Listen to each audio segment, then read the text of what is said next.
The question is, who cries for Benue?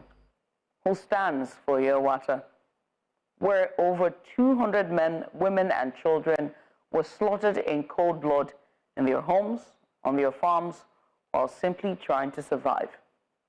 Was it the president? Or is it the president, the one who flew all the way to Benue State only to cancel his visit to the massacre site at the last minute, citing bad roads and heavy rain, the same rain those villagers have waded through for years? Mr. President, the people of Yelwata have walked through worse. They buried their dead in flooded earth, and they didn't cancel survival. They didn't postpone grief. They didn't skip mourning because the roads were too muddy. But you did. You came to Benue, and instead of standing where blood had barely dried, you chose a press briefing, a banquet, and a hospital visit. Optics over empathy. Protocol over presence. The symbolism was deafening. And as if that wasn't enough, Governor Hyacinth Alia, in a move that should go down in history as insensitive at best, disgraced or disgraceful at worst, lined the streets with school children soaked in uniforms in soaked uniforms, by the way, to welcome the president who couldn't find time to visit their murdered neighbors. I'd like for you to sing that in for a second. Children soaked, shivering under the rain, smiling and waving in a parade of power while their state was in mourning. This isn't just a PR failure, by the way. This is a failure of leadership, a failure of compassion, a failure of responsibilities. The list is endless. Let's not even sanitize the truth.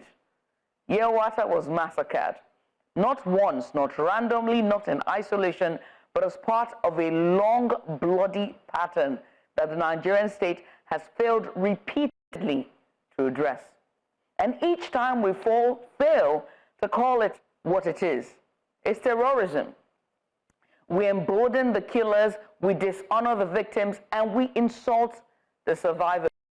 Mr. President, if the road to Yelwata was flooded, then build a better one. If the sky is open, then fly above them.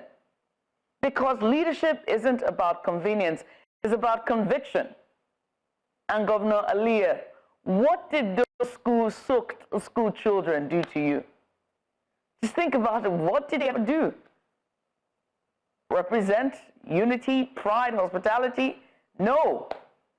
They represented the performative puppetry of Nigerian politics, where suffering is choreographed and smiles are stage managed, even in the shadow of mass graves.